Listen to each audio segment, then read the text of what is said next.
네, 안녕하세요. 여러분들의 구독과 좋아요로 이 채널이 유지되고 있습니다. 네, 영상 속도는 1.5배를 추천드리고요. 항상 구독자님, 멤버십 회원님들에게 감사하다라고 말씀을 드리면서 자, 이번 내용은 샤프링크 비트마인 이 내용 한번 준비를 해보았습니다. 녹화 찍고 있는 시점이 좀 되다 보니까 이 점은 좀 참고하시길 바라겠습니다.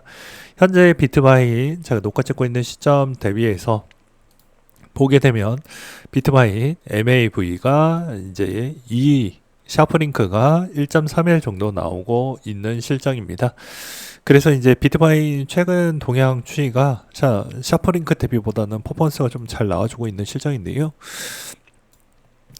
이제 비트마인하고 샤프링크 부분이 이제 좀 차이점이 볼 수 있는 게 샤프 비트마인은 이번에 이제 계획안을 크게 이야기했던 측면이 좀 있었습니다.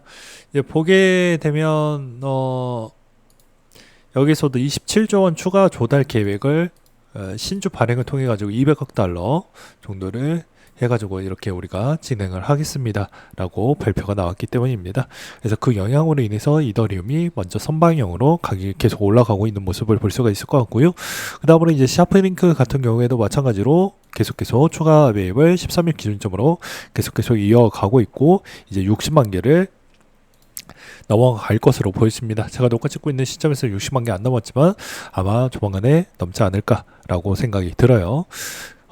그리고 이제 샤프링크 부분이 이제 자금 조달 부분이 중요할 거잖아요. 8월 7일부터 2억 달러 ATM 부분을 이제 기관 투자자로 19.5 달러 공모를 해서 이렇게 증권 매입 계약을 체결했습니다. 그러니까 어떻게 하냐면 말 그대로 이 증자 부분을 어느 정도는 주식의 희석 가치를 최소화시키고자 해서 기관한테 주식 공모를 해가지고 이걸 좀 파는 형태로 가지고 있습니다. 이걸 이제 RDO 방식이라고 이야기를 많이 하는데요. 이 RDO 방식 추이는 조금 저도 이번에 좀 알게 됐는데 이번 RDO 방식에서 이제 추가적으로 1천만 주 정도 대략 발행이 되고 그게 이제 조건으로 기간의 조건으로는 신속한 자금 조달이 가능하고 이제 이점으로는 락업이 없고 즉시 매도가 가능한 조건으로 일단 판매가 된다라고 보시면 됩니다. 그래서 여기서도 이제 보게 되면 주식수 발행 비중이 꽤 많이 늘어났다는 걸 볼 수가 있습니다. 근데 이제 또 최근 이제 11일 기준점을 한 번 더 있었죠. 그리고 나서 이제 추가적으로 이제 여기에서도 이제 주식수를 보실 수가 있는데요. 이제 여기에서도 이제 보게 되면 재밌는 점은 스톡옵션하고 주식기반 보상주 워런트는 포함이 제외가 되어져 있다는 걸 참고하시길 바라겠습니다. 그리고 이제 판테라 캐피탈 쪽에서 암호화폐 DAT 그러니까 약자죠. 디지털 에셋 트레저리 부분에서 이제 가담을 해가지고 이제 여기서도 샤프링크 그리고 비트마인 부분에 계속해서 우리가 서포트를 해주겠습니다라고 이야기를 해주고 있는 실정입니다. 이제 다시 한번 보게 되면 이제 판테라 캐피탈은 엄밀히 따지면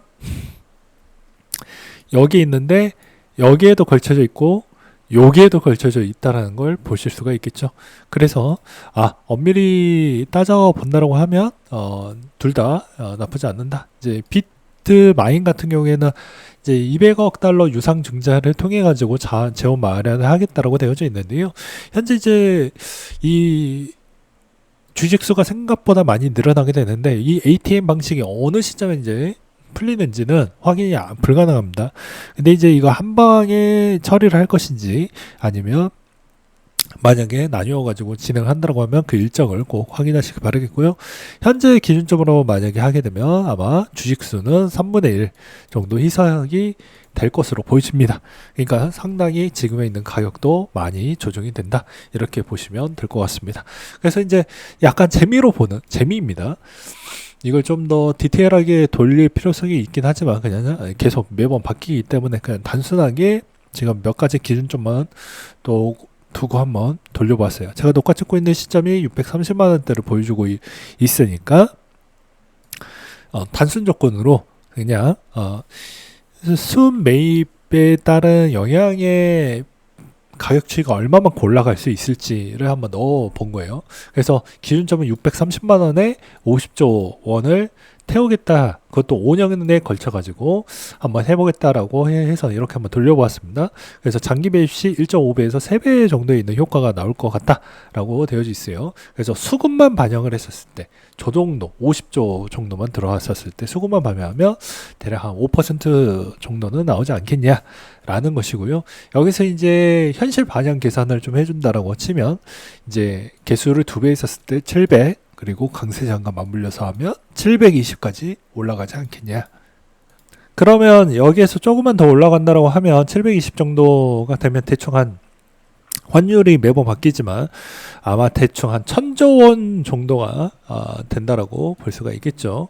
그러면 이거는 보수적으로 이제 잡았을 것이고, 이제 매년마다 총 계산 추이가 단순 계산으로 본다고 해도 얘네들이 진짜 1년에 이제 막 시작을 했기 때문에 1년에 도대체 얼마나 사줄 거냐가 제일 중요할 것 같습니다. 근데 이게 아직 물음표이고, 그 다음에 1년이 지난 다음에 2년 차에 진짜로 총 1년 차 대비보다 똑같이 매입을 해줄 거냐, 또 물음표가 될 것 같습니다. 그러니까 종합적으로 사중이 사주되 일괄적으로 똑같은 포지션으로 계속 사준다고 하면 이더리움은 계속 올라갈 가능성은 매우 높을 것으로 보고 있고요.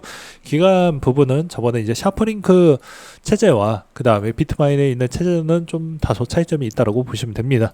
그러니까 피터틸의 전주를 통해 가지고 VC 애들하고 같이 받는 형태이고, 여기에서는 이제 VC 애들만 받고 있는 실적인데 추가적으로 이제 플러스 복권이 있다라고 했죠. 근데 그 복권에게 계속 판매를 해주고 있는 실적입니다.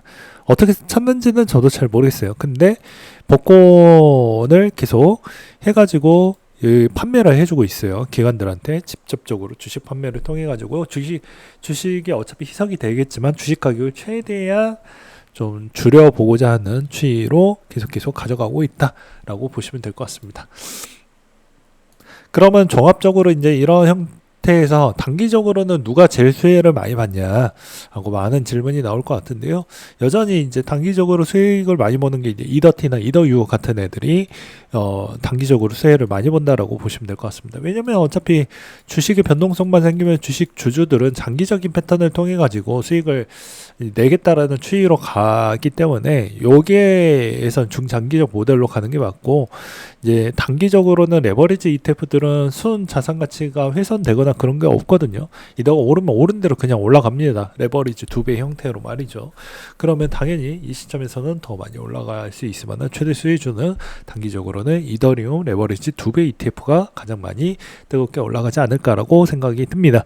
그러면 여기에서 이더리움 1배를 들고 있는 사람보다 벌써 수익 차이가 2배나 나져 있기 때문에 여러분들은 제가 매번 현명하게 투자하라고 매번 이야기를 하고 있습니다. 그러니까는 맨날 새 가격을 끼고 맨날 업비트나 빗썸에서만 투자하려고 하면 수익률이 그 정도밖에 안 나오지만, 그리고 어디 뭐 특보자 차트코인에다가 물려버리면 답도 없지만 이더리움 물리면 어차피 시간이 지나면 해결을 해준다, 이런 측면으로 보시면 되지 않을까 싶습니다. 그래서 이 차이가 매우 큰 차이라고 보시면 될 것 같습니다.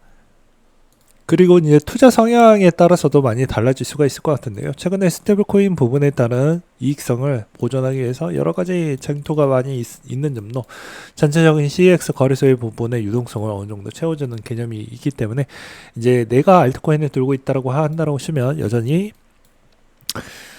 스테이블코인에 따른 성장 동력이 상당히 중요하다고 보시면 될 것 같습니다. 그리고 이제 이런 시점에서 이제 볼 수 있는 것 중에 하나는 아무래도 전체 이제 스테이킹 추이에 있는 모델링 부분에 따른 인기도와 그 다음에 가장 중요한 건 여전히 이제 스테이킹에 따른 추이의 TVL 추이를 같이 보실 필요성이 있습니다. 특히나 이더리움 부분이니까 이더리움의 TVL이 계속 상승하고 계속 올라갈 수 있을 만한 범주가 제일 중요하다고 볼 수가 있을 것 같고요. 그 다음에 이제 샤프링크 부분에 이제 가장 핵심적인 요소 중에 하나는 샤프링크에 이제 우리 대번이 형님이 8월 15일 기준점으로 해가지고 이제 어떠한 발표를 했었을 것입니다. 근데 이제 그 발표 부분이 이제 아무래도 이제 경쟁 구도가 비트마인하고요. 이제 계속 많이 차이가 많이 나기 때문에 이걸 어떻게 이제 극복을 하겠습니다라는 엄청난 떡밥을 남겼겠거나 아마 그랬을 것 같은데, 제가 녹화 찍고 있는 시점은 그 이전이다 보니까 아마 그런 소식이 나왔으면 그 전에 이미 알려드렸을 거라고 생각이 듭니다. 그래서 아마도 이제 이 이더리움 부분에 따른 추이는 제가 보더라도 이제 MSTR과 거의 유사한 모델링을 가졌기 때문에 내가 그냥 단기나 중기 부분의 수익을 좀 극대화할 거다, 레버리지 ETF 쪽으로 가고 나는 믿고 더블로 간다, MSTR과 나는 유사한 모델로 간다 라고 하면 아마 비트마인하고 샤퍼링크 부분을 유심하게 보시면서 대응을 하시는 게 맞지 않을까 라고 다시 한번 말씀을 드리도록 하겠습니다.